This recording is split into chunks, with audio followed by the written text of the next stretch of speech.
राम राम जी। तन धन संपे सुख दियो और जेह नीके धाम, कह नानक सुन रे यमुना सिमरत काहि न नाम। गुरु तेग बहादुर जी कहते हैं, मनुष्य तन धन संपे सुख दियो। जिस परमात्मा ने तुम्हें तन धन संपदा और इतनी सुख सुविधाएं दी हैं, और जेह नीके धाम, और रहने के लिए जिस परमात्मा ने इतने सुंदर घर दिए हैं, कहो नानक सुन रे मना सिमरत काहि न राम।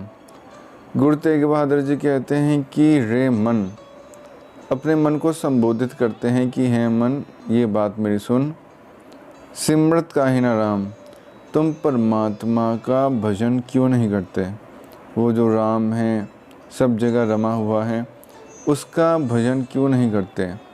तो गुरु तेग बहादुर जी ने एक उलाना दिया है अपने मन को कि ये सब सुख सुविधाएं लेने के बाद भी तुम इतने अकृत घन क्यों हो? तुम उस परमात्मा के उपकार को समझकर उसका भजन क्यों नहीं करते? उसके भजन के बिना ये जीवन व्यर्थ ही जा रहा है। और गुरु तेग बहादुर जी भजन करने के लिए मन को कहते हैं, क्योंकि ये जो भजन है ये मन से ही किया जा सकता है।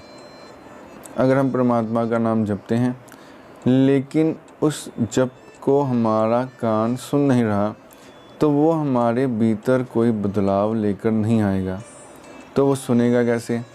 जैसे हम आधा घंटा परमात्मा का नाम जपते हैं और आधा घंटा हमारा मन दुकान में, घर में या किसी सगे संबंधी के पास गया होता है, जप में नहीं होता। आधा घंटा ख़त्म हो गया, हमें पता ही नहीं चलता, हमारा मन तो अपनी ही उधेड़ बुन में लगा रहता है। तो अगर परमात्मा का भजन करना है, पूरे मन से सावधान होकर करना है। अपने मन को परमात्मा के नाम, परमात्मा के जप में, परमात्मा के पाठ में पूर्ण रूप से लगा देना है। अगर हम किसी थिएटर में बैठकर कोई मूवी देखते हैं, उसमें हमारा मन पूरा होता है। 3 घंटे बाद अगर कोई हमसे पूछ ले कि उस सीन में क्या हुआ था, हम पूरा डायलॉग बोल देते हैं। लेकिन 3 घंटे अगर हम सत्संग में बैठते हैं तो 3 घंटे में से 5-10 मिनट का सत्संग भी हमें याद नहीं रहता, क्योंकि हमारा पूरा मन सत्संग में नहीं होता, लेकिन पूरा मन किसी फिल्म में ज़रूर होता है। क्यों? क्योंकि सत्संग में तो परमात्मा की कथा होती है, सत्य की कथा होती है, और हमारे मन में भरा हुआ है झूठ, काम, क्रोध, मोह, लोभ, अहंकार। और जो फिल्म होती हैं उसमें तो यही सब चीज़ें होती हैं। तो अहंकार हमारे मन में है, सामने अहंकार का प्रदर्शन हो रहा है, मन का मेल हो जाता है। काम, क्रोध वहाँ पर भी हैं, हमारे मन पर भी। तो मन को जो चाहिए सामने मिल जाता है, तो मेल हो जाता है, तो आनंद आता है। लेकिन सत्संग में सत्य के साथ हमारे मन का मेल होता नहीं है, तो वहाँ तालमेल बैठता नहीं है।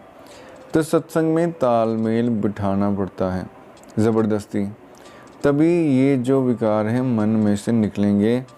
अनंत जन्मों से मन में ये पड़े हुए हैं, तो स्वभाव का हिस्सा बन चुके हैं। इनको मन से हटाने के लिए कुछ उपाय करना ज़रूरी है।